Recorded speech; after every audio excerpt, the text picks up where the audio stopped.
அவுது பில்லாஹி மினஷ் ஷைத்தானிர் ரஜீம். பிஸ்மில்லாஹிர் ரஹ்மானிர் ரஹீம். இந்த வார சிந்தனை அப்படிங்கிற தலைப்பில் தொடர்ந்து நம்ம திங்கக்கிழமைகளில் பார்த்துட்டு வரோம். இந்த வாரம் நம்ம தந்தைக்கு மரியாதை அப்படிங்கிற தலைப்பில் பார்க்கலாம். நேற்று ஜூன் 15 தந்தையர் தினம். மே மாதம் அப்போ தான் அத்தா மவுத்தானாங்க. அந்த டைமில் நினச்சிட்டு இருந்தப்பவே எனக்கு தந்தையை பற்றி பேசணும் அப்படின்னு நானும் ரொம்ப நாளாக ட்ரை பண்ணிகிட்டே இருக்கேன், முடியல. இன்றைக்கி எனக்கு அந்த வாய்ப்பு அளித்த அல்லாவுக்கு நன்றி சொல்லி நான் ஆரம்பிக்கிறேன். அல்ஹம்துலில்லாஹ். கற்றுத்தந்த கடவுள் துதிப்பிற்குரியவர். தந்தை அப்படிங்கிற ஒருத்தர் நம்ம வாழ்க்கையில் இருக்காரு அப்படிங்கிறதே கடவுள் நமக்கு அளிச்சிருக்கிற மிகப்பெரிய வரம், பிளஸ்ஸிங். அவர் யாரையாவது நான் ஒருத்தரை தூரத்தில் ஒரு வெள்ளை கார் பக்கத்தில், அது வெள்ளை காரில் கட்சி கொடி கட்டி ஒரு வெள்ளை வேஷ்டி வெள்ளை சட்டை போட்டு ஒருத்தர் நிற்கிறாரு அப்படின்னாலே எனக்கு டக்குன்னு என்னுடைய தந்தையுடைய ஞாபகம் வந்துடும். சில நேரங்களில் சிரித்த முகத்தோடையும் பல நேரங்களில் ஏதோ ஒரு சிந்தனையோடையும் இருக்கிற மாதிரி தான் எனக்கு என் தந்தையுடைய ஞாபகத்துக்கு வரும். நான் அடிக்கடி நினச்சிக்கிற ஒரு விஷயம் என்ன அப்படின்னா, தந்தைகள் உரிய முறையில் மரியாதை செய்யப்படுறது இல்லையோ அப்படிங்கிற அந்த வருத்தம் எனக்கு எப்பவுமே இருக்கும். இப்போ நம்ம பார்க்க போகிற தந்தை எப்படிப்பட்டவர் அப்படின்னா, பொதுவாக இருக்கக்கூடிய தந்தைகள் எப்படி இருப்பாங்க அப்படின்னு, இதில் சிலர் மாறுபட்ட ஒரு குணாதிசயங்களோட இருக்கலாம். இது என்னுடைய சொந்த கருத்து, புரிதல். என்னுடைய தந்தை, என் கணவர், என்னுடைய அண்ணன், அவங்களை சார்ந்து அவங்க எப்படி இருப்பாங்களோ அதை பற்றி தான் நான் யூகிச்சு சொல்கிறேன். பொதுவாகவே ஆண்கள் ரொம்ப ஒரு கணீர் குரலில் பேசுவாங்க, ரொம்ப உறுதியாக இருப்பாங்க, அழமாட்டாங்க, ஆண்கள் வலிமையானவர்கள், அந்த மாதிரி தான் நம்ம ஆண்களை பற்றி கேள்விப்பட்டிருக்கோம். பொதுவாகவே ஆண்களுக்கு 2 முகங்கள் உண்டு. பெண் குழந்தைங்கள்ட்ட ஆண்கள் வேற மாதிரி இருப்பாங்க, ஆண் குழந்தைங்கள்ட்ட வேற மாதிரி இருப்பாங்க. இப்போ என்கிட்ட என்னுடைய தந்தை பற்றி கேட்டிங்கன்னா நான் சொல்லுவேன், அவர் தான் என்னுடைய ஹீரோ, அவர் தான் என்னுடைய பெருமை, என்னுடைய மகிழ்ச்சிக்கு காரணமே அவர் தான் அப்படின்னு நான் சொல்லுவேன். என் தந்தையை பற்றி நான் ஒரே வரியில் சொல்லணும் அப்படின்னா, என்னுடைய தந்தை பேரன்பிற்கு சொந்தக்காரர். என்னைய பக்கத்தில் உட்கார வச்சு எனக்கு எல்லாத்தையுமே அவர் சொல்லிக் கொடுப்பாரு. நிர்வாகம் எப்படி பண்ணணும், அரசியல்னா என்ன, எப்படி பெண்கள் தைரியமாக இருக்கணும், பக்கத்தில் வச்சு சாப்பாடு எடுத்து கொடுக்குறது, மீனை பிச்சு கொடுக்குறதுலேருந்து எல்லா வேலையும், சப்மிஷனை தவிர எனக்கு எல்லாத்தையுமே என் தந்தை தான் எனக்கு சொல்லி கொடுத்தாரு. எங்கள் அம்மா என்கிட்ட சொல்லுவாங்க, உன்னைய தவிர அவர் வேற யார்கிட்டையும் சாரி கேட்டு நான் பார்த்ததே இல்லை அப்படின்னு சொல்லி அம்மா சொல்லுவாங்க. அதே மாதிரி தான் என் தந்தை என்னை பற்றி சொல்லும் போது, இது என் மக அப்படின்னு யார்கிட்டையும் இன்ட்ரடியூஸ் பண்ணும் போது அந்த குரல்லையும் அந்த பார்வையிலையும் அவ்வளோ ஒரு பெருமையும் ஒரு சந்தோஷத்தையும் நான் பல நாட்களில் பார்த்துருக்கேன். அதே மாதிரி அவர் கஷ்டங்களை அவ்வளோ ஈஸியாக சொன்னது கிடையாது. நாங்கள் எல்லாம் ரொம்ப பெருசானதுக்கப்புறம் இந்த பகிர்ந்து கொள்ளக்கூடிய வயசு வரப்போ நாங்கள் ஒன்னோடையா கேட்கும் போது தான் அவர் அவருடைய கஷ்டங்களை பகிரக்கூடியவராக இருக்கார். பெண் குழந்தைகள் மேலே தந்தைகள் ஏன் இவ்வளோ பிரியமாக இருக்காங்க? ஒரு பக்கம் அவங்க தன்னுடைய தாயை போல இருக்காங்க, தாய்கிட்ட ரொம்ப க்ளோஸாக இருப்பாங்க. அடுத்து பிள்ளைகள் கிட்ட இருக்காங்களோ அப்படின்னு தோணும். இன்னொன்று அவங்க கொஞ்ச நாள் தான் நம்ம கூட இருப்பாங்க, அதுக்கப்புறம் திருமணமாகி இன்னொரு வீட்டுக்கு போயிடுவாங்கங்கிறனாலையும் ரொம்ப அவங்க மேலே பாசத்தை பொழியிறாங்களோ அப்படின்னு கூட எனக்கு தோணும். ஏன்னா அம்மா வீட்டுக்கு அப்புறம் வரப்போலாம் ஒரு கெஸ்ட் மாதிரி தான் வந்துட்டு போகிறோம். அப்புறம் பெண்களுடைய அடுத்த குடும்ப சூழ்நிலைகள் எப்படி இருக்குமோ, நம்ம வீட்டில் இருக்கும்போது நம்ம ரொம்ப சந்தோஷமாக வச்சுக்கணும் அப்படிங்கிற மாதிரி இருப்பாங்க. ரெண்டாவது, பெண் குழந்தைகள் தந்தையை கவர்றதுல முதல் இடத்துல இருப்பாங்க. தன் தந்தையின் கோபத்தை புரிந்து கொண்டு அதுக்கேற்ற மாதிரி எப்படி மழுப்பி பேசணும், அவங்கள எப்படி ஐஸ் பண்ணணும், எப்படி கவரணுங்கிறதெல்லாம் பெண் குழந்தைகளுக்கு தெரியும். ஆண் குழந்தைகளுக்கு அது தெரியாததுனாலேயே என்னவோ ஆண் குழந்தைகள் தந்தைகிட்ட நெருங்குறதில்ல, தந்தை போலவே அவங்க இருப்பாங்க. ஸோ அதனாலேயே 2 பேருக்கும் ஒட்டாமல் போகுதோ அப்படின்னு கூட எனக்கு தோணும். பொதுவாக தந்தை ஆண் குழந்தைகள்கிட்ட ரொம்ப கண்டிப்பாக இருப்பார். அவங்கள ஆண் குழந்தைகள் வீட்டில் கஷ்டப்பட வைப்பாங்க. வெளி உலகத்துக்கு நான் தயார் பண்ணுறேன், அவன் வெளி உலகத்தில் எல்லாரோடையும் அவன் நல்லா மிங்கிள் ஆகணும், நல்ல ஒரு பேர் எடுக்கணும் அப்படின்னு சொல்லி எதிர்பார்த்தே வீட்டில் ரொம்ப கண்டிப்போட வச்சுருப்பாங்க. ஸோ அதுவே 2 பேருக்குமான ஒரு கேப்புக்கான ஒரு ரீசனா நான் பார்க்குறேன். இப்போ வந்து நான் எங்க அத்தா கிட்ட எல்லாம் கேட்பேன், நீங்க வந்து அண்ணனை ஏன் க்ளோஸா வச்சுக்கிறது இல்ல அப்படின்னா, நம்ம ரொம்ப செல்லம் கொடுத்து பேசி வச்சுட்டோம்னா அப்புறம் அவங்கள்ட்ட வந்து கண்டிக்க முடியாது. அதை வந்து அவங்க ரொம்ப அட்வான்டேஜா எடுத்துப்பாங்க. அவன் வீணா போயிடுவான், அவன் வாழ்க்கை கெட்டு போயிடும். நம்ம அதட்டும் போது அவன் அதை சட்டை பண்ண மாட்டான், சொல்லி பேச்சு கேட்க மாட்டான். இந்த மாதிரி எல்லாம் அவங்க அவங்க சொல்லி தான் நான் வந்து பார்த்துருக்கேன். ஆண்கள் வந்து எப்பவுமே ஒரு தந்தைகள் வந்து எப்பவுமே ஒரு ஆண் குழந்தைகிட்ட வந்து முகமூடி போட்டே தான் இருப்பாங்க. நான் கண்டிப்பானவன் அப்படிங்கிற முகமூடியை போட்டுட்டு இருப்பாங்க. ஆனா அவங்க வந்து ரொம்ப அந்த அந்த பிள்ளைங்கள் மேல பாசமா இருப்பாங்க. அவன் சாப்பிட்டானா எல்லாத்தையுமே மனைவி கிட்ட கேட்டுப்பாங்க. அவன் என்ன படிக்க போறானா, அவனுக்கு இப்போ பைக் வேணுமாம்மா, வாங்கிடவோமா, என்னன்னு கேளு என்னன்னு கேளு அப்படின்னு அம்மா வழியாவே அவங்க பேசுவாங்களே தவிர அவங்க நேரடியா பேச மாட்டாங்க. அதனால அவங்களுக்கு பிள்ளைகளை பத்தி எதுவும் தெரியாது அப்படிங்கிறது கிடையாது. தாயை விட தன் ஆண் குழந்தைகளை பற்றி அணு அணுவாக தெரிந்து வச்சிருக்கிறவர் வந்து தந்தை தான். ஆனா அதை வந்து அவர் எந்த விதத்திலுமே அவர் வந்து வெளிக்காட்ட மாட்டார். அந்த வெளிக்காட்டாததுனாலயே தந்தையுடைய பாசம் ஆண் குழந்தைகளுக்கு புரியறது இல்லை. அதனாலயே இவங்க 2 பேருக்கு இடையில ஒரு டிஸ்டன்ஸ் மெயின்டைன் ஆயிட்டு போகுதோ அப்படின்னு எனக்கு தோணும். ஏன்னா அம்மா வந்து எல்லாத்தையுமே வெளிப்படையா சொல்லி புலம்பி பாசத்தையும் வெளியே காமிப்பாங்க, கஷ்டத்தையும் சொல்லி புலம்புவாங்க. என் புள்ள எப்படி தெரியுமா அப்படின்னு பாராட்டுவாங்க. அவங்க ரொம்ப அவரேஜா இருந்தா கூட என் புள்ள அறிவாளி அப்படின்னு சொல்லி அந்த அந்த என் புள்ள அழகு பெருமையா சொல்லுவாங்க. எல்லா விஷயத்துலயுமே ரொம்ப பெருமையா பேசுவாங்க, வெளிப்படையா இருப்பாங்க. ஆனா தந்தை அதே நேசமும் பாசமும் அவர் மனசுல இருக்கும். அவரும் பிள்ளைகளை ரசிப்பாரு. ஆனா அது வெளியே தெரியாது. அந்த பிள்ளைங்கிட்ட என்ன குறை இருக்கோ அதை மட்டுமே சுட்டி காட்டி அதை அவங்கள வந்து திருத்தணும் அப்படின்னு சொல்லிட்டு அவர் நினைப்பாரு. தாய் வந்து தன்னுடைய குழந்தை தனக்கு ஃபிட்டா இருக்கணும். நீ சாப்பிட்டியாப்பா, நீ சாப்பிட்டியாமான்னு கேட்கணும். இவங்களும் திருப்பி கேட்டுப்பாங்க. ஒருத்தருக்கு ஒருத்தர் அந்த மாதிரி அவங்களுக்குள்ள ஃபிட்டா இருக்கணும் அப்படிங்கிறத மட்டும்தான் பார்ப்பாங்க. ஆனா ஒரு தந்தை வந்து தன்னுடைய குழந்தை இந்த உலகத்துக்கு வந்து ரொம்ப ஃபிட்டா இருக்கணும் அப்படிங்கிறதுல ரொம்ப வந்து ரொம்ப கண்ணும் கருத்துமா அவர் வந்து அதை பார்த்துட்டே இருப்பார். நம்ம வாழ்க்கையிலாம் வந்து ஒரு பொறுப்பான தந்தை கிடைத்து அவர் கண்டிப்போட இருக்கிறனால தான் நம்மளுக்கு அது பிடிக்க மாட்டேங்குது. பொறுப்பற்ற தந்தைகள் இருக்கிறனால பிள்ளைகள் வாழ்க்கை எப்படி இருக்கு அப்படிங்கிறத நம்ம பார்க்குறோம். நம்ம டிவியில பார்க்குறோம், நம்ம சுற்றி உள்ள சொந்த பந்தங்கள்கிட்ட பார்க்குறோம். இப்போ நம்ம இருக்கோம், நம்ம அத்தாவோட இருக்கோம். அத்தா இல்லாத நம்மளை சுற்றி உள்ள சொந்தக்காரங்க குடும்பத்தில் நம்ம பார்த்தோம்னா அவங்க எவ்வளோ கஷ்டப்படுறாங்க, படிக்க முடியாமல் கஷ்டப்படுறாங்க. டிவிலெலாம் நம்ம பார்க்குறோம், நான் தெருவிளக்கில் படித்து வந்தேன்னு சொல்கிறாங்க, நான் ட்ரஸ்ட்டில் காசு வாங்கி படித்தேன்னு சொல்கிறாங்க, சொந்தக்காரங்க உதவியோடு படித்தேன்னு சொல்கிறாங்க. இந்த மாதிரி குடும்பங்களை எப்போ பார்த்தாலும் சண்டை பிரச்சனை, சாப்பாடு இல்லை, ட்ரெஸ் இல்லை. ஒரு பொறுப்பில்லாத தந்தையின் மூலமா அந்த குடும்பம் எவ்வளோ கஷ்டங்களை அனுபவிக்குது அப்படிங்கிறத நம்ம பார்க்குறோம். ஆனா ஒரு பொறுப்பான தந்தை அந்த குடும்பத்துக்கு வந்து எவ்வளோ பெரிய ஒரு அஸ்திவாரமா இருக்காரு. அவர் நல்லா இருந்தாரு அப்படின்னா அவருடைய அத்தா அம்மாவா இருக்கட்டும், அண்ணன் தம்பிகளா இருக்கட்டும், ஒய்ஃபா இருக்கட்டும், குழந்தைகள், அவங்க மனைவி குடும்பத்தை சார்ந்து இருக்கக்கூடிய அத்தனை பேரையும் தாங்கக்கூடிய ஒரு தூணா, ஒரு பெரிய சப்போர்ட்டிவ் சிஸ்டமா ஒரு பொறுப்பான ஆண் இருக்கிறத நம்ம பார்க்குறோம். அந்த மாதிரி இருக்கக்கூடிய ஆண்கள் வந்து தன் குடும்பத்தை காப்பாற்றணும் அப்படிங்கிறதுக்காக எப்படியெல்லாம் கஷ்டப்படுறாங்க அப்படிங்கிறதையும் நம்ம வந்து பார்க்குறோம். எங்கள் வீட்டுக்கு வந்து யூஸ்வலாக ஒருத்தர் வந்து குப்பை எடுக்கிறதுக்காக வருவார். நாங்கள் வந்து அவர் இதை விசில் அடிப்பார். அடித்தோன்னா நாங்கள் எல்லாரும் பையை எடுத்துகிட்டு போவோம். போய் அவர் உடனே சிரிச்ச முகத்தோட வந்து அந்த குப்பையை வாங்கிட்டு அவர் போவார். அதே இது நாங்கள் அந்த குப்பை டப்பா பக்கத்தில் போய் நின்றோம், ஒரு 10 நிமிஷம் நின்றோன்னு வச்சுக்கோங்களேன், அப்படி ஒரு ஸ்மெல்லாக இருக்கும். இவர் எப்படி தான் இந்த ஸ்மெல்ல தொடர்ந்து இருந்து வேலை பார்க்குறாரு அப்படிங்கிறது எனக்கு எப்பவுமே ஒரு கேள்வியாக இருக்கும். அதே மாதிரி சாக்கடை அடைப்புகளை க்ளீன் பண்ணும்போது, இப்போ நம்ம வீட்டில் என்னைக்காவது வேலைன்னு கூப்பிடும் போது வராங்க, நம்ம ஜன்னல் கதவு எல்லாத்தையும் அடைச்சிட்டு உள்ளே உட்காந்துடுறோம். ஆனால் அவங்க அந்த சாக்கடைக்குள்ளே அப்படியே உள்ளே போய் முங்கி குப்பை எடுத்துக்கிட்டு வெளியே வர்றாங்க.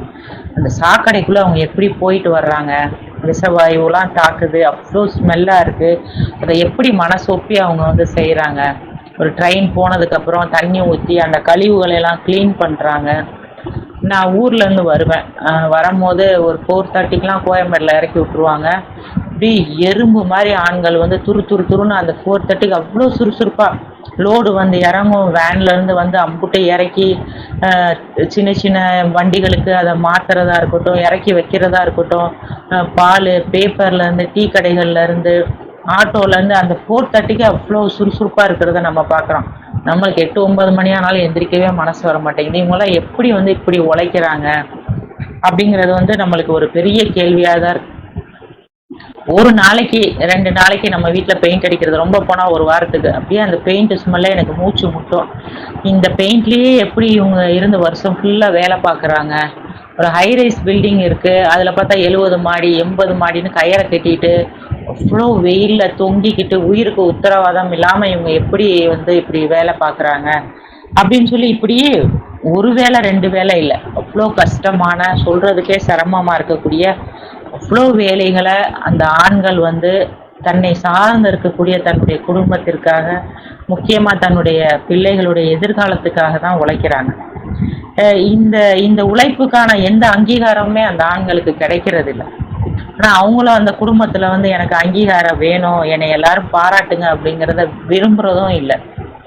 ஆனால் அந்த உழைப்புக்கான அந்த மரியாதையை நம்ம குடும்பங்களில் கொடுக்குறோமா அப்படிங்கிறதா ரொம்ப முக்கியம். எங்கள் அக்கா கூட அடிக்கடி வந்து வீட்டில் சொல்லுவாங்க, வீட்டில் இதை செய்யுங்க அதை செய்யுங்கன்னா யாரும் செய்ய மாட்டேங்கிறாங்க. அந்த வெளியில போனா வந்து அவங்க கட்சியில இருக்கிறனால பஞ்சாயத்து போர்டில் போகும்போது ஐயா நான் அவ்வளோ மரியாதை கொடுத்து பேசுறது, ஆஃபீஸர்ஸ் எல்லாமே மரியாதை கொடுத்து வாங்க சார் உட்காருங்க சார் அப்படின்னு சொல்றது அவ்வளோ ஒரு ஒரு வந்து வெளியில அவ்வளோ ஒரு மரியாதையா இருக்கு, வீட்டில் நம்மளுக்கு அந்த மதிப்பே இல்லை அப்படின்னு சொல்லி சொல்லுவாங்க. அந்த மாதிரி குடும்பங்கள் வந்து அந்த தந்தைய வந்து தந்தையுடைய வழிய அவருடைய உழைப்பை அங்கீகரிக்கிறது இல்லையோ, மரியாதை செய்யறது இல்லையோ அப்படின்னு எனக்கு தோணும். அவங்களுக்காக அவங்க வந்து எதையுமே வாங்கிக்கிறது இல்லை, பெருசா வாங்கி நான் பார்த்தது இல்லை. ஆண்கள்கிட்ட பொதுவாக ஒரு 4-5 ஷர்ட் இருக்கும், ஒரு செருப்பு இருக்கு, ஒரு வாட்ச் இருக்கும், அவ்வளவுதான். அதிகபட்சம் அவங்களுடைய இது அதுவாக தான் இருக்கு. அந்த குடும்பத்திற்காக அவங்க இழந்தது ஏராளமா இருக்கும். அவங்களுடைய ஆசைகள், அவங்களுடைய தேவைகள் எல்லாத்தையும் விட்டுட்டு அவங்க வந்து குடும்பத்துக்காக அதை செலவு பண்ணிட்டு அதுலயே அவங்க திருப்தி காணக்கூடியவங்களா இருக்கிறத நம்ம பார்க்குறோம். அவங்க நினைச்சா அவங்க சொகுசா இருக்கலாம், அவங்க சம்பாதிக்கிறத வச்சு அவங்க நல்லா சாப்பிட்டுட்டு ஊர் சுத்திட்டு டூர் போயிட்டு அவங்களுக்கு தேவையானதை செஞ்சுக்கிட்டு இருக்கலாம். குடும்பத்துக்காக கடன் பட்டு பிள்ளைங்களை படிக்க வச்சு அதுலயே உழண்டு போகணும்னு எந்த தேவையும் இல்லை. ஆனா எந்த பொறுப்பான தந்தையும் அதை விரும்புறது இல்லை அப்படிங்கிறத நம்ம புரிஞ்சுக்கணும். நம்மளுக்கு வந்து எப்போ அது நல்லா புரியுது அப்படின்னா நம்ம சொந்த காலில் நிற்கும் போதுதான், ஓ அப்ப சொந்த கால நின்றா இவ்வளவு வலிச்சிருக்குமா, நம்ம தந்தைக்கு எவ்வளவு வலிச்சிருக்கோம் அப்படின்னு தோணுது. ஆனா அந்த வழியை நம்ம அவர் முகத்துல பார்த்ததே இல்லையே. எப்படி இந்த ஆண்கள் எல்லாமே இப்படி வலிக்காத மாதிரியே நடிக்கிறாங்க, வாழ்ந்துட்டு போறாங்க அப்படிங்கறதெல்லாம் வந்து ஒரு பெரிய பிரமிப்பா தான் இருக்கு. இப்ப இல்லாதப்ப அவங்க போனதுக்கு அப்புறம் அவங்கள நம்ம நினைச்சு நினைச்சு வருத்தப்படுறதை விட, பேசுறதை விட, அவங்களுக்கு எதுவும் நம்ம செய்யலையேன்னு நம்ம வருத்தப்படுறதை விட, இருக்கும் போதே தந்தைக்கு மரியாதை செய்யுங்க, அவங்களுடைய வலியை புரிஞ்சுக்கங்க. ஒரு தந்தை வந்து எப்படி நடக்கணும் எப்படி நடக்கக்கூடாதுன்னு குரான் சொல்லுது அப்படிங்கிறத பத்தி நம்ம பார்க்கலாம். முதல்ல 2:133 வந்து அவுதுபில்லாஹி மினஷ் ஷைத்தானிர் ரஜீம் பிஸ்மில்லாஹிர் ரஹ்மானிர் ரஹீம். அவருடைய மரணப்படுக்கையின் மீது ஜேக்கபை நீர் பார்த்திருந்தால் அவர் தன் பிள்ளைகளிடம் கூறினார், நான் மரணித்த பின்னர் நீங்கள் எதனை வழிபடுவீர்கள்? அவர்கள் கூறினர், உம்முடைய இறைவனையே நாங்கள் வழிபடுவோம், உம்முடைய தந்தையரான ஆபிரகாம், இஸ்மாயில் மற்றும் ஐசக்கின் இறைவன், அந்த ஒரே இறைவன், அவருக்கே நாங்கள் சரணடைந்தவர்களாக இருக்கின்றோம். ஸோ இந்த எல்லா நேரமே யாக்கோப் வந்து பிள்ளைங்களுக்கு ஒவ்வொரு விஷயத்துல அவர் கைட் பண்ணிக்கிட்டு தான் இருக்காரு. ஆரம்ப நாட்கள்ல இருந்து கைட் பண்றாரு. ஆனா அல்லாஹ் அந்த மரண தருவாயில சொன்ன விஷயத்த ஏன் மென்ஷன் பண்றாங்க அப்படின்னு நான் புரிஞ்சுக்கிறேன் அப்படின்னா, பொதுவாகவே மரண தருவாயில முக்கியமான விஷயங்களை நம்ம பிள்ளைங்கள்ட்ட சொல்லணும்னு நினைப்போம். சொத்தை பிரிச்சுக்கங்க அப்படின்னு சொல்லுவாங்க, இல்ல அம்மா அண்ணன் தம்பி இருந்தா பாத்துக்கங்க அப்படின்னு சொல்லுவாங்க. இந்த மாதிரி விஷயங்களை தான் வந்து அந்த கடைசி நேரங்கள்ல சொல்லணும்னு நினைப்பாங்க.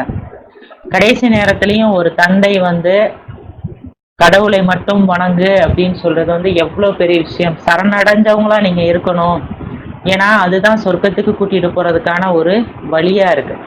ஸோ அதை தான் ஒரு தந்தை வந்து அந்த நேரத்துல கூட பிள்ளைகளுக்கு அவர் ஏவுறாருன்னா அதோடைய முக்கியத்துவத்தை தான் கடவுள் நம்மளுக்கு சொல்லி கொடுக்குறாரு. அது தந்தை வந்து தன்னுடைய பிள்ளைகளுக்கு கண்டிப்பா அதை சொல்லி தரணுங்கிறத எல்லாம் நம்மளுக்கு சொல்லி கொடுக்குறாங்க அப்படின்னு நான் பாக்குறேன்.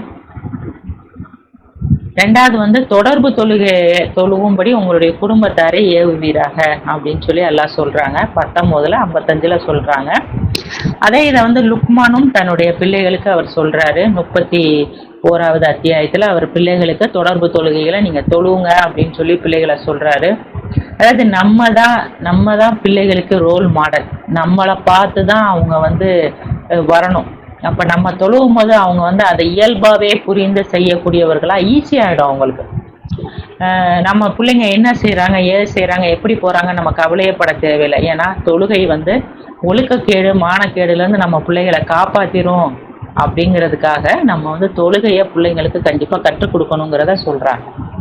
அப்புறம் 31வது அத்தியாயத்துல 12, 13 அந்த வசனங்கள் எல்லாம் வந்து லுக்மான் என்ன பண்றாங்கன்னா தன்னுடைய பிள்ளைகளுக்கு வந்து நன்றி செலுத்துறத பத்தி சொல்றாரு. அல்லாட்ட நன்றியோட இருங்க.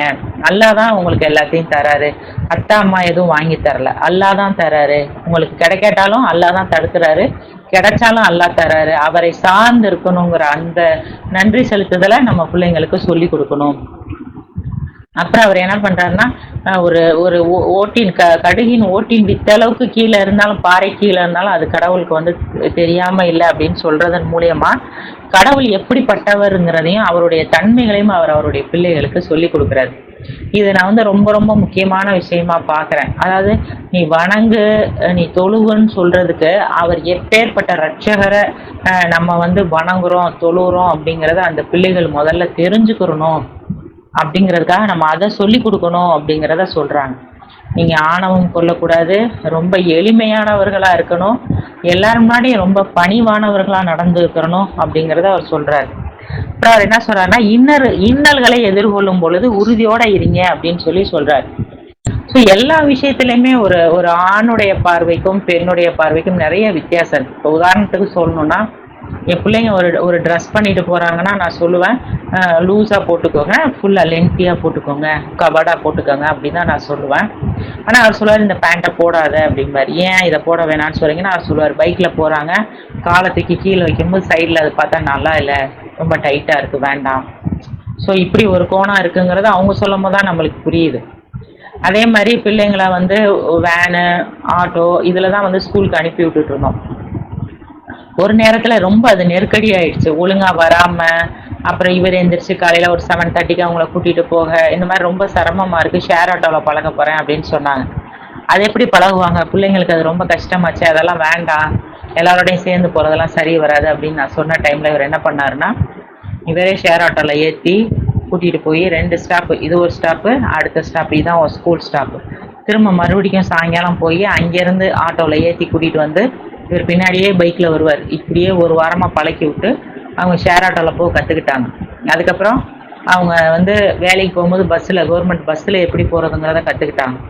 இன்றைக்கி அல்லாவுடைய அருளால் வெளிநாட்டில் போய் எப்படி தனியாக சர்வைவல் ஆகி எப்படி தனியாக இருக்கிறதுங்கிற அளவுக்கு ஒரு தைரியமாக அவங்களால ஃபேஸ் பண்ண முடியுது அப்படின்னா அது வந்து ஒரு தந்தை தான் அந்த வெளி உலகத்தை வந்து பிள்ளைங்களுக்கு சொல்லி கொடுக்குறாரு. ஒரு பெண் வளர்க்குறதுக்கும் ஒரு ஆண் வளர்க்குறதுக்கும் நிறைய வித்தியாசம் இருக்குது. ஒரு பெண் வந்து ஆண் குழந்தையவே பெண் குழந்தை மாதிரி வளர்ப்பாங்க, ஒரு ஆண் வந்து ஒரு பெண் குழந்தையவே ஆண் குழந்தை மாதிரி வளர்ப்பாங்க. அந்த தைரியத்தை எல்லாத்தையும் ஃபேஸ் பண்ற அந்த தைரியத்தை சொல்லி கொடுக்கறது வந்து ஆணாதான் இருக்காங்க. அதே மாதிரி வந்து லாஸ்ட்ல அவர் என்ன சொல்றாருன்னா அந்த மாதிரி கத்தி பேசாதீங்க, வெறுக்கத்தக்கது வந்து கழுதையின் குரல் அப்படின்னு சொல்லி அவர் சொல்றாரு. 17ல் 23லயும் அதுதான் அவங்க சொல்றாங்க. என்ன சொல்றாங்க அப்படின்னா உங்க பெற்றோர்ல இருவரோ அல்லது ஒருவரோ இருந்தால் அவங்கள நீங்க சேன் கூட சொல்லாதீங்க அப்படின்னு சொல்றதன் மூலியமா நம்ம பேரண்ட்ஸ் முன்னாடி நம்ம வந்து முதல்ல கத்துறது, டென்ஷன் ஆகுறது, கோவப்பட்டு எதுவும் நம்ம பேசுறது, ஒரு சின்னதா சே அப்படின்னு கூட சொல்லக்கூடாது அப்படின்னு சொல்றாங்கன்னா அதுக்கு காரணம் நம்ம தான் சின்ன குழந்தையிலிருந்தே நம்ம முன்னாடி அவங்க டென்ஷன் ஆகுறாங்க, குரலை உயர்த்துறாங்க அப்படின்னாலே அல்லாஹ் இப்படி பண்ணக்கூடாதுன்னு சொல்லியிருக்காரு, நீ இப்படி பண்ணா அல்லாஹ்வுக்கு பிடிக்காது, என் முன்னாடி நீ இந்த மாதிரி பேசாத அப்படிங்கிறத நம்ம பிள்ளைங்களுக்கு நம்ம தான் சொல்லி கொடுக்கணும். ஸோ அந்த மாதிரி இது வரைக்கும் நம்ம தந்தை முன்னாடி நம்ம அந்த மாதிரி கோவப்பட்டு பேசாம இருக்கமா, டென்ஷன் ஆகி பேசாம இருக்கமா அப்படிங்கிறத நம்ம தான் சரி பார்த்துக்கணும். அப்படி பேசியிருந்தோம்னா அது மிகப்பெரிய தப்பு. நம்ம உடனே அவங்க கிட்ட மன்னிப்பு கேட்கணும். இப்படி அப்பப்ப நம்மளுடைய லைஃப்பை வந்து நம்ம சுய பரிசோதனை பண்ணிக்கிட்டே இருக்கணும். ஏன்னா நம்ம எப்படி இருக்கோமோ அது மாதிரி தான் நம்ம குழந்தைகள் இருப்பாங்க, அவங்களுடைய குழந்தைகள் வருவாங்க. ஒவ்வொருத்தருமே தன் தந்தையுடைய காலடி சூட ஃபாலோ பண்ணி தான் வருவாங்க. ஸோ நம்மளுடைய செயல்கள் நம்ம கரெக்டாக வச்சிருக்கோமாங்கிறத நம்ம ஒவ்வொருத்தரும் சரி பார்த்துக்கணும். அப்புறம் தந்தைகள் வந்து செய்யக்கூடாத விஷயங்கள், பிள்ளைகள்கிட்ட வந்து அவங்க வந்து செல்லம் கொடுக்கறது, ஒரு பிள்ளைய வந்து இப்படி ஒரு பிள்ளைய அப்படி அப்படி வளர்க்கக்கூடாது. எல்லா பிள்ளைகளையும் ஒரே மாதிரி தான் வளர்க்கணுங்கிறத அல்லாஹ் வந்து நம்மளுக்கு யூசுப்புடைய அத்தியாயத்துல இருந்து சொல்லி தராங்க. யூசுப்புடைய தந்தை யாக்கூப் என்ன பண்றாரு அப்படின்னா, யூசுப்பை செல்லமா வச்சிருக்காரு, மற்ற பிள்ளைகளை ஒரு மாதிரி வச்சிருக்காரு. அப்ப அவங்களுக்கு யூசுப் மேல வெறுப்பும், தந்தை வழி தவறியவரா இருக்காருன்னு சொல்ற அளவுக்கு அவங்களுக்கு கோபமும், யூசுப்பை கொண்டு போய் கொலை பண்ற அளவுக்கு அவங்களுடைய சிந்தனைகள் மாறுது அப்படின்னா அந்த அந்த பாகுபாடு தான் காரணமா இருக்கு. ஸோ ஒருத்தர் மேல வெறுப்பு வர்றது. ஸோ அந்த வெறுப்பு வர்ற மாதிரியான நடவடிக்கைகளை தந்தை செய்யக்கூடாது அப்படிங்கிறத அல்லாஹ் நம்மளுக்கு சொல்லித்தராங்க. இப்போ போலி தெய்வ வழிபாடு, அதையும் வந்து அல்லாஹ் வந்து தந்தை சொன்னாங்கன்னா நம்ம கேட்கக்கூடாது அப்படிங்கிறதையும் அல்லாஹ் நம்மளுக்கு சொல்லி தராங்க. சாத்தானிய கனவை பத்தி அல்லாஹ் நம்மளுக்கு சொல்லி கொடுக்குறாங்க. இப்ராஹிம் நபி வந்து தன்னுடைய பிள்ளை வளர்ந்த உடனே அவர் வந்து கேட்குறாரு தன் பிள்ளைகிட்ட, இந்த மாதிரி நான் உன்னை அறுக்கிற மாதிரி கனவு பண்றேன், என்ன சொல்ற அப்படின்னு. அப்ப பிள்ளையுடைய ஒப்பீனியனை கேட்கும் போது அவர் சொல்றாரு, நீங்க என்ன அல்லாஹ் உங்களுக்கு கட்டளை இட்ட மாதிரி நீங்க கண்டீங்களோ அதையே நீங்க செய்யுங்க அப்படின்னு சொல்றாரு. அவர் நான் இப்படி கனவு கண்டேன்னு சொல்லி உடனே அந்த விஷயத்த அவர் செய்யலை, பிள்ளைகிட்ட வந்து கன்சல்ட் பண்ணி பண்றாரு. ஸோ அதே மாதிரி தான் நம்ம எந்த ஒரு விஷயமா இருந்தாலும், பிள்ளைங்களுடைய படிப்பா இருக்கட்டும், இல்லை வேலைக்கு போறதா இருக்கட்டும், ஒரு பைக் வாங்கி கொடுக்கறதா இருக்கட்டும், எந்த ஒரு விஷயமா இருக்கட்டும், ஒரு பொண்ணை தேர்ந்தெடுக்கிறதா இருக்கட்டும், அவங்களுடைய கல்யாண விஷயங்கள்ல இருந்து எல்லாத்துலேயுமே பிள்ளைங்கள்ட்ட வந்து டிஸ்கஸ் பண்ணி அவங்களுடைய ஆலோசனைகளை கேட்டு அவங்களுடைய விருப்பத்தின்படி ஒரு கலந்த ஆலோசனையோட அந்த விஷயத்த செய்யணுமே தவிர ஓவர் பொறுப்பாகி நம்மளே எல்லா விஷயங்களையும் செய்து முடித்திடக்கூடாது அப்படிங்கிறத சொல்றாங்க. ஆனா எல்லா தந்தைகளுக்குமே வந்து தன் பிள்ளைகளுக்கு எந்த குறையும் வச்சிடக்கூடாதுங்கிற ஆசை தான் இருக்கும். பட் அந்த ஆசையும் கவனமும் ஒரு ஸ்டெப் அதிகமாகவும் போயிடுச்சுன்னா அதுவும் தப்பு அப்படிங்கிறத சொல்றாங்க. அதே மாதிரி இப்ராஹிம் நபி வந்து தன்னுடைய தந்தைக்கு பாவ மன்னிப்பு கேட்டதும் தவறு.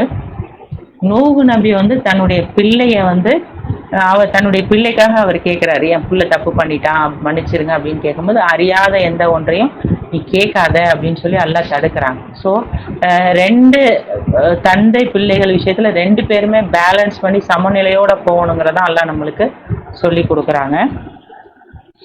தந்தைக்கு நம்ம வளர்ந்து வரும்போது அவங்களுக்கு வயசாகுது. ஸோ எப்படி கம்யூனிகேட் பண்ணுறதுன்னு அவங்களுக்கு தெரியாமே இருக்கலாம். அவங்க யாருமே சைக்காலஜி படிச்சுட்டுலாம் வர்றதில்லை. ஸோ நாம் படித்தவங்களா இருக்கிறனால நாம் அவங்க வந்து கொஞ்சம் சகிப்புத்தன்மையோட அவங்கள எப்பவுமே வந்து நம்ம புரிஞ்சுக்கிறதுக்கு ட்ரை பண்ணுறது ரொம்ப நல்லதாக இருக்கும்னு நான் நினைக்கிறேன். யாராவது ஒருத்தர் விட்டு கொடுத்து புரிஞ்சுக்கிட்டு போகும்போது அவங்களுக்கு வந்து அதிக மன அழுத்தங்கள் இல்லாமல் இருக்கும் அப்படின்னு நான் ஃபீல் பண்ணுறேன். பேரண்ட்ஸ் வந்து இப்போ ஒருத்தர் வந்து சிங்கிள் பேரண்ட்டாக இருக்காங்க. இப்போ ஒரு தந்தை சிங்கிளாக இருந்து பிள்ளைங்களை வளர்க்குறதுங்கிறது வந்து எவ்வளோ கஷ்டம். ஒரு தாய் வந்து அதை வந்து ஈஸியாக பண்ணுறாங்க, ஆனால் தந்தைக்கு வந்து அது ரொம்ப வந்து கஷ்டமாக இருக்குது. அப்படி அவங்க தனியாக இருந்துட்டு தன் வாழ்க்கைக்கு ஒரு துணையை தேடாமல் தன் பிள்ளைகளுக்கான ஒரு முக்கியத்துவம் அங்கே இல்லாமல் போயிடும் அப்படிங்கிறதுக்காகவே அந்த பிள்ளைகளை சார்ந்து வாழ்ந்துட்டு போகிறாங்க. அந்த வலிகள் இன்னும் அதிகமாகும் போது அவங்களுக்கு நோய்களும் அதிகமாகுது. ஸோ அந்த குடும்பத்தார்கள் வந்து அந்த பிள்ளைகள் வந்து தன்னுடைய தந்தையை புரிந்து கொள்ள இன்னும் முயற்சி பண்ணணும்.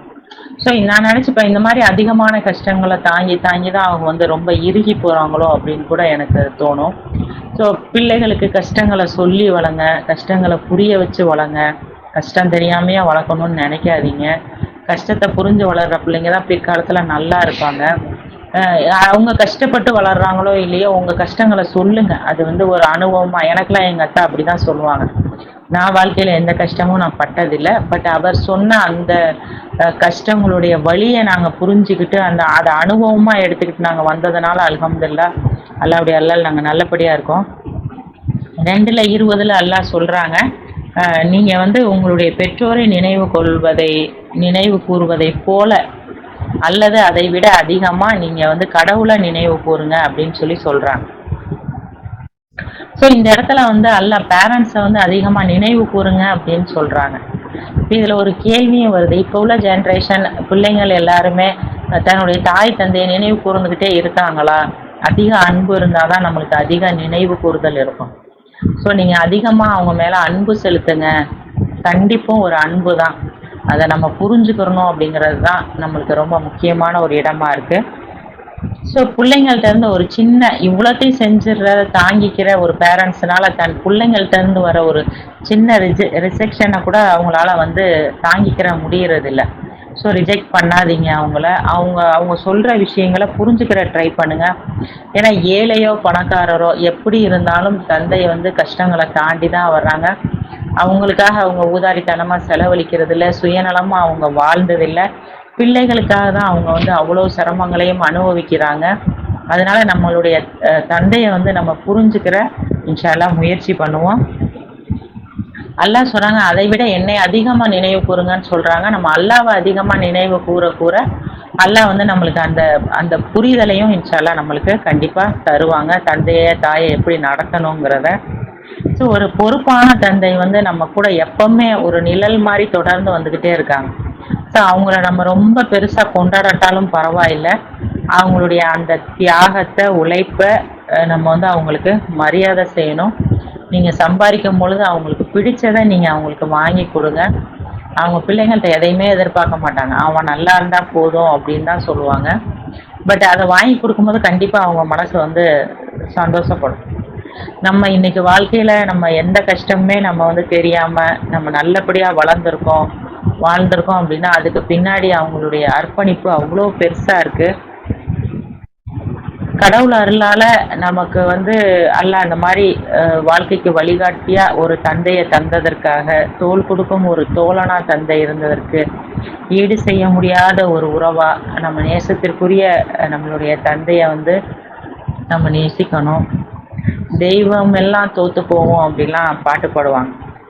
நான் அந்த பாட்டை கேட்குறப்ப நினச்சிப்பேன், நம்ம அந்த அளவுக்குலாம் வந்து நம்மளுடைய தந்தையை கொண்டுட்டு போக தேவையில்லை. ஒரு மனிதராக அவரை நம்ம புரிஞ்சுக்கிட்டா போதும். அவருக்கு நம்ம மரியாதை செலுத்தினா போதும். ஒரு நம்ம அவங்க வாழ்க்கை முழுவதும் அவங்க கஷ்டங்களையும் முட்களையும் கடந்து தான் வந்திருக்காங்க. அந்த கால்களுக்கு நம்ம வந்து நம்மளுடைய வார்த்தைகளால் மருந்து கொடுத்து அவங்கள கொஞ்சம் இளைப்பாற வச்சா போதும் அப்படின்னு தான் எனக்கு தோணும். இம்மையிலையும் மறுமையிலையும் அல்லாஹ் அவங்களுக்கு நல்ல அந்தஸ்தை தரணும்னு சொல்லி இறைவன்கிட்ட பிரார்த்தனை பண்ணி முடிச்சுக்கலாம். அல்ஹம்துலில்லாஹ், மாஷா அல்லாஹ், லா குவத்த இல்லா பில்லா. அஸ்ஸலாமு அலைக்கும். வாய்ப்பளித்ததற்கு நன்றி இறைவா. அல்ஹம்துலில்லாஹ்.